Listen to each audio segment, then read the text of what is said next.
Right then guys, Full-Time Devils here. I'm about to go live on Redmen TV, so check this out.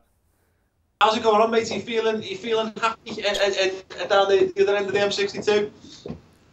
I mean, transfer window-wise, bringing in Juan was a surprise for everybody, and a player of his quality will no doubt improve our team.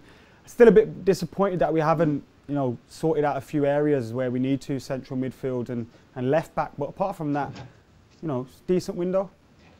And we've got rid of some dead wood as well. Yeah, well, the Juan Mata one surprised a lot of people. I think it seemed a strange decision that Jose Mourinho was prepared to get rid of what was, by all accounts, their best player for 2 seasons. You must be absolutely chuffed with him now. I'm delighted. That was one of the reasons I didn't want Mourinho at Manchester United, if I'm honest. I think he curbs flair players too much. And we've seen it in the past with Arjen Robben. If you look at Eden Hazard now, that guy is potentially one of the best players in the world, and it seems like he's playing within himself because he has to defend all the time. Juan Mata will be given a platform at Old Trafford, which is bigger than Stamford Bridge, and he'll be allowed to attack and play his football, and hopefully that'll bring the best out of him. At 25 as well, he can only get better. But of course, like Arsenal signing Ozil, he doesn't solve all of our problems. He papers over the cracks a little bit, but it will bring a lot of confidence to the club. I mean, his debut the other day, everything, is just a whole new energy at Old Trafford that we haven't felt before. And David Moyes will be confident as well. Maybe he can say to his players, look, I brought Juan Mata in, a world-class talent. And when he's going for new players, it's a good sign to have. Yeah, most definitely. Fabio's completed his move to Cardiff. Yeah. Was he the Phil Neville of this brotherly? I think when they came to the club, Fabio was the better of the two. I mean, he was Brazilian captain at his age level. He scored a lot more goals than Rafael, but Rafael's had less injury problems. He's had a better run in the team as well. Obviously, Gary Neville, when Gary Neville had his injury against Bolton, when he had that Kevin Davies stuck one on him, and he picked up an injury. Rafael was afforded a lot more opportunities to shine then. Fabio's had a lot of injury problems. I'd have liked to see him stay. I don't think Butner's that good, to be honest. I think he's a rubbish left back. Evra's not as good as he used to be anymore. And I think Fabio should have stayed, especially as we haven't brought in a left back this window. Yeah. I think the most disappointing thing is the lack of sister antics they'll be able to have at Carrington. Yeah. Obviously, another one who's gone out, Anderson. Again, look from the... I'm so sad about that. I love Anderson. Yeah. Well, I was going to say that from an outsider looking in, I know he's not figured a lot in the last couple of seasons, but I go back to a game at Anfield, and he looked better than Steven Gerrard a few years ago. He looked to have real promise in the midfield, and I mean, where's it gone wrong for him? I think he came to the club. He had a very successful first season, as you just mentioned. He bossed Gerrard at Anfield. He bossed Fabregas at Arsenal. I thought I'd get that in there. Yeah, as they say, shit on Fabregas, but from there it seemed he got a bit complacent. He won everything in his first season. His weight issues were there for all to see. I mean, couldn't miss him. Apparently he loves his KFC and McDonald's, and it's just not been his performances haven't done it for him, and he's not got a good run in the team because of his fitness. I think as a player, he's got more talent than Cleverley in his little toe.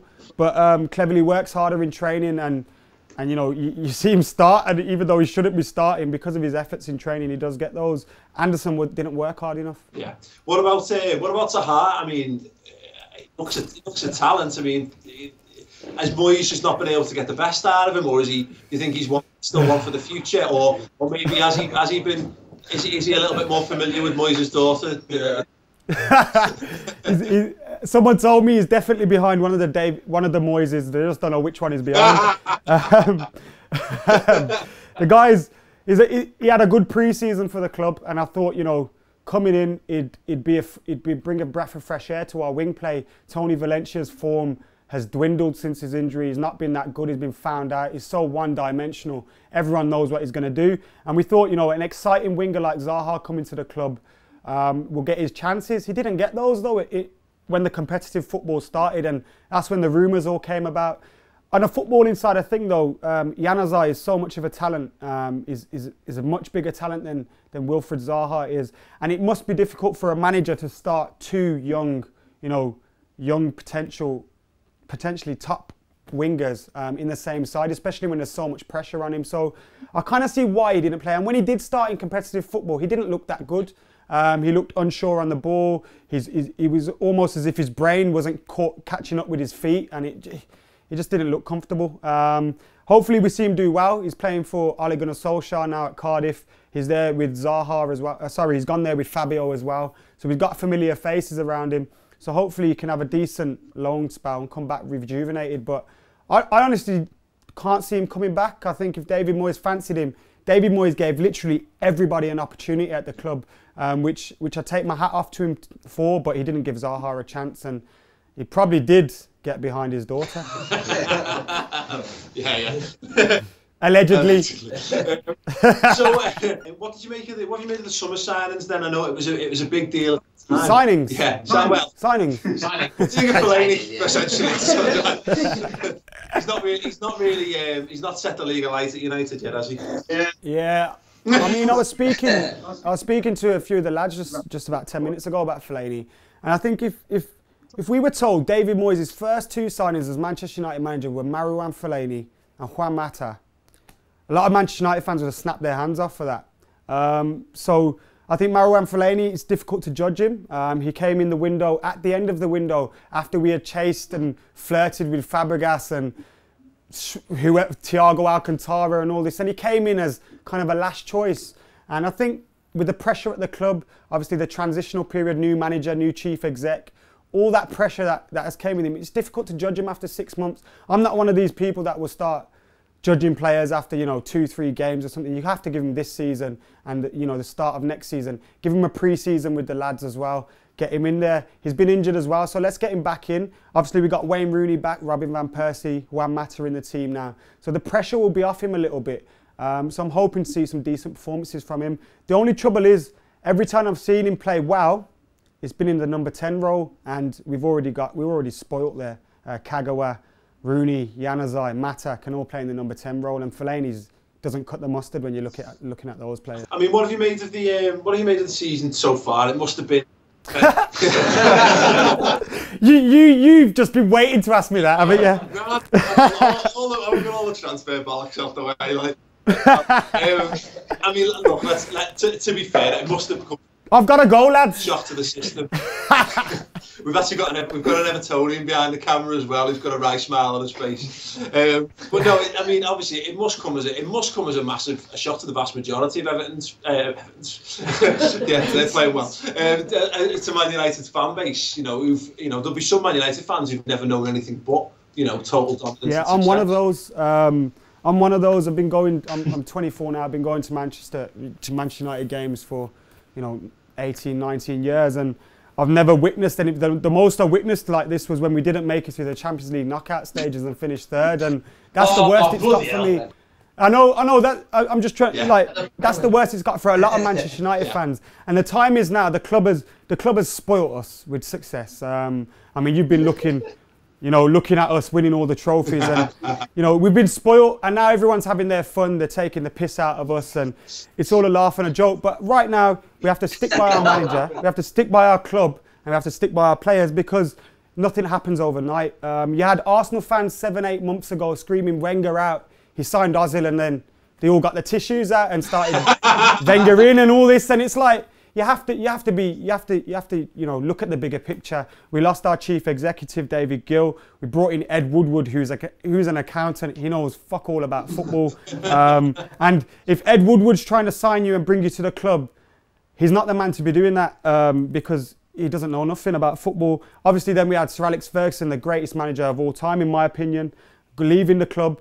And David Moyes coming in, and he needs to get rid of some of Fergie's old boys, gets rid of some of the deadwood, because I thought our experienced players would help David Moyes a little bit more. If you look at our captain, Nemanja Vidic, he hasn't pulled his weight. On the pitch, he doesn't lead well enough. And there's a lot of players that you can point the finger at. Rio Ferdinand's too busy on BT Sport talking shit.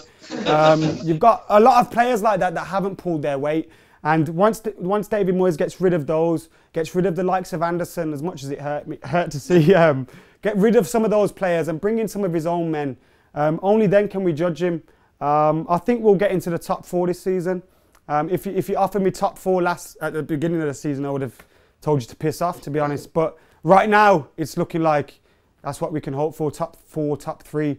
And if he gets us that, then allow him to rebuild in the summer and take it from there. But it's a long process. We've just lost, you know, Sir Alex Ferguson after 26, 27 years. You can't expect things to happen overnight. We won't go on like Liverpool and, you know, not being with a shout at the title for 20 years because the fact that the club's Sir Alex has built a great foundation. Sir Alex has built a great foundation. We've got, you know, some great training facilities, one of the best academies, one of the best stadiums, and you know, we'll keep the money coming through, and that should help us push on and rebuild under David Moyes. Excellent. Well, let's from a Liverpool perspective, let's hope not, but. No, you know, that's it. Man United, massive institution, and there's no way that you can't afford to write a club like Manchester United. It's the most partisan thing I can say to you. Adam, thanks very much for coming on. No problem, guys. People can check out yourself and the rest of the team on youtube.com/FullTimeDEVILS. Right, let's get that out of the way.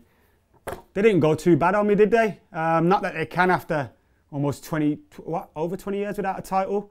So yeah, thanks to TheRedmenTV for having me. Make sure you subscribe to Full-Time Devils, like the video, comment below as well. And I'm not sure why a Man United fan would want to, and especially as we're in the lead of them. But if you want to, and you don't mind a bit of Scouse stuff on your feed, subscribe to TheRedmenTV as well. Great bunch of lads there. Cheers, guys.